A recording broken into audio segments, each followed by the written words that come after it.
Whichever way you judge me has absolutely no impact on me because I'm completely stoned. I have not given this privilege to anybody that somebody can make me happy, somebody can make me unhappy. Any moment we could be doing something wrong, so we listen to everybody. But what they say will not determine how I am.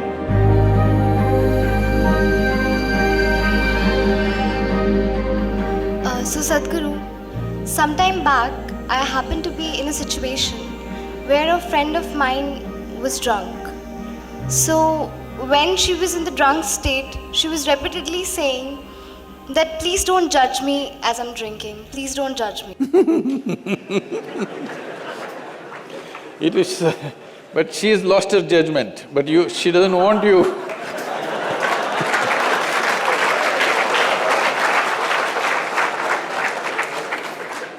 So my question is, whether it is alcohol or not, in life, why are we so apprehensive about being judged by others?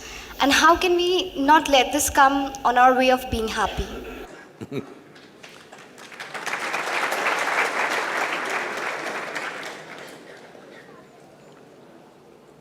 Look at me. See, I'm always stoned.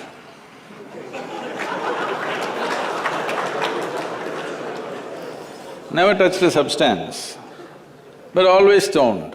You can judge me whichever way you want.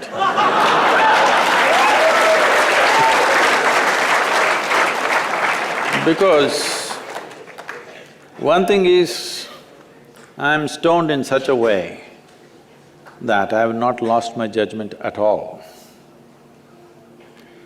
And at the same time, whichever way you judge me has absolutely no impact on me because I'm completely stoned.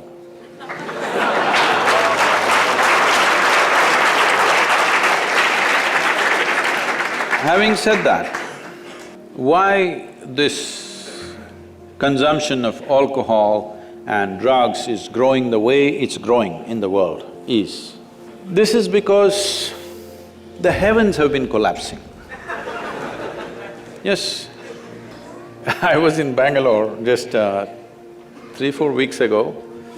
There were over 8,000 people doing a 2-day program with me.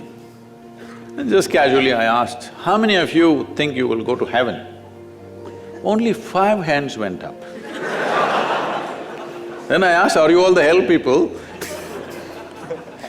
No, it's just that both heaven and hell have collapsed in people's minds. This is the first time in the history of humanity that this many people in the world can think for themselves. Otherwise, your priest, your mullah, your pandit or a book was thinking for you. The first time that so many people can think for themselves. Or they're thinking right, thinking wrong, there are many issues about that. But they're thinking right, thinking wrong, but they're thinking. So all illogical things are naturally collapsing. Still, this generation has not fully walked away from it, still there is fear. They can't openly say, there's no goddamn hell or heaven. They're still fearful about it, but they're trying to make a little heaven for themselves here. So, hey, wait. So naturally, when they're not able to do it for themselves out of their own intelligence, they will fall back on chemicals. Today, just to take very affluent societies, because every society is aspiring to be like that, let's say you take United States, which is the most affluent nation on the planet right now. 70% of US population is on prescription medication. Another 30%, of course, buying it off the back streets.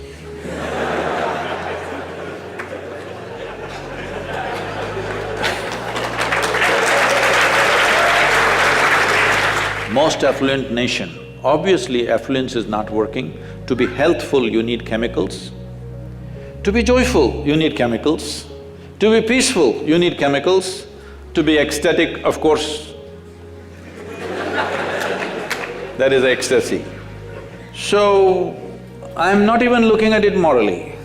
It's never a moral issue for me. If 90% of this population right now is on chemicals, believe me, the next generation that we produce will be a generation which is much less than us.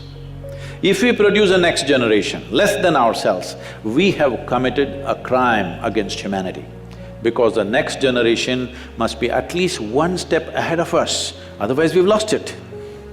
We've lost the entire process of civilization when we produce a next generation which is actually less than us. So, we are heading towards this rapidly unless we teach individual human beings how to simply sit here and be blissed out. Stoned enough or no? Just look at me. But am I conscious enough, alert enough, clear enough? If there was a way to intoxicate yourself without losing your judgment, without losing your awareness, without losing your intelligence, it's a great thing. Intoxication is a fantastic thing. Only problem is, it takes away your judgment, it takes away your intelligence, incapacitates you. That is the problem, isn't it? Is it true? Ask anybody, you're not in the medical sciences, but ask anybody, is it true that this body here is the greatest chemical factory in the universe right now? The universe that we know at least? Only problem is you're a lousy manager. If you know how to manage this, you would be like me, always blissed out.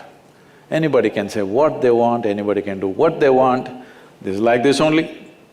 Because I have not given this privilege to anybody, that somebody can make me happy, somebody can make me unhappy, somebody can make me miserable. Right now, you are a consequence of other people's opinions.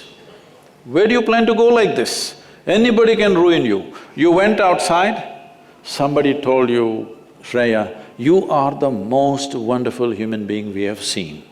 Then you were floating on that cloud, what number? What number? 9. Oh, in South we do 11. You were floating on cloud whatever number, and you came home, people at home told you who you really are. And the cloud will crash.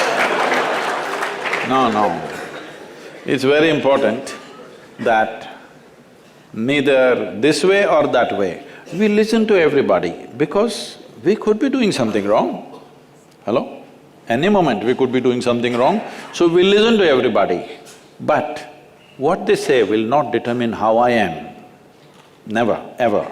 This you must fix and you must tell your friend when she's not drunk. Because otherwise she won't understand.